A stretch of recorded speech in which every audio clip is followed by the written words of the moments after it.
एक और बड़ी खबर है, उसका पहले रुक कर लेते हैं। दिल्ली ब्लास्ट केस से जुड़ी ही बड़ी खबर है। अल फलाह मेडिकल कॉलेज के 30 डॉक्टर्स के स्टेटमेंट दर्ज किए गए हैं। एनआईए ने अभी तक 30 डॉक्टर्स के स्टेटमेंट दर्ज कर लिए हैं। सभी से आतंकी उमर के बारे में सवाल किया गया, जवाब भी लिए गए। पूछताछ में डॉक्टर्स ने बताया कि उमर का व्यवहार बेहद खराब रहता था। उमर चुनिंदा लोगों को ही अपने कमरे में आने देता था, यानी कि उसकी डेली एक्टिविटीज कैसी रहती थी, बातचीत करने में, व्यवहार करने में उमर कैसा था, कौन कौन से उसके दोस्त थे, कौन कौन उसके कमरे में आता था, क्या एक्टिविटीज वो हॉस्टल में करता था या फिर कॉलेज में करता था, इन सभी को लेकर पूछताछ की गई है। वरुण हमारे साथ लगातार बने हुए हैं।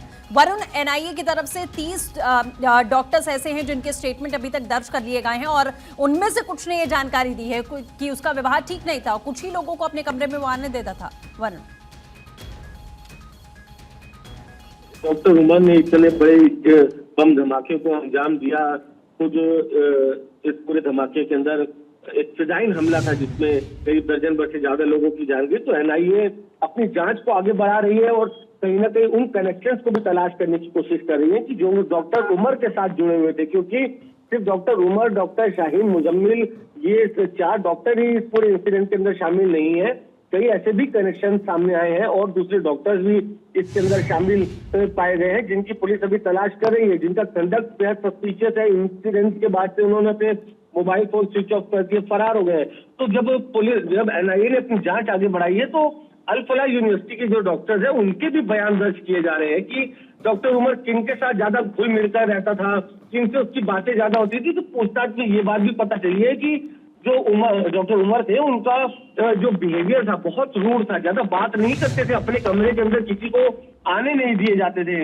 ये डॉक्टर उमर का ही मोबाइल फोन है जो कि जम्मू कश्मीर पुलिस के हाथ में है और उसके अंदर कई वीडियोज मिली थी। 4 ऐसे वीडियो मिले थे जिनमें से एक वीडियो सामने भी आया था और जो फिजाइन हमला उसको सही बताते हुए अपना वीडियो था वो डॉक्टर उमर ने इन संदिग्ध आतंकी ने रिकॉर्ड किया था। तो कई इस तरीके के अहम एविडेंस मिले हैं, कई लोगों के बयान दर्ज किए हैं और पुलिस अब ये भी पता लगा रही है कि कौन कौन लोग बहुत ज्यादा डॉक्टर उमर के करीबी थे, किस तरीके का उनका आपस में कनेक्शन था, नेटवर्क था, क्योंकि जो लॉजिस्टिक सपोर्ट है वो आसपास के ही जानकार दोस्तों, यारों ने ही उनको प्रोवाइड कराए हुए हो सकते हैं। तो इसीलिए पुलिस इन्वेस्टिगेशन जो है इस एंगल पर भी आगे बढ़ रही है। जी बिल्कुल वरुण, एनआईए ने 30 डॉक्टर से पूछताछ की है, जिसमें यह भी माना जा रहा है कि कई ऐसी जानकारियां भी जाहिर मिली होंगी जिससे एनआईए को मदद भी मिलेगी। लेकिन जैसी जानकारी है कि चुनिंदा लोगों को ही वो कमरे में आने देता था, क्या उन चुनिंदा लोगों से भी अब अलग से पूछताछ करने का सिलसिला शुरू होगा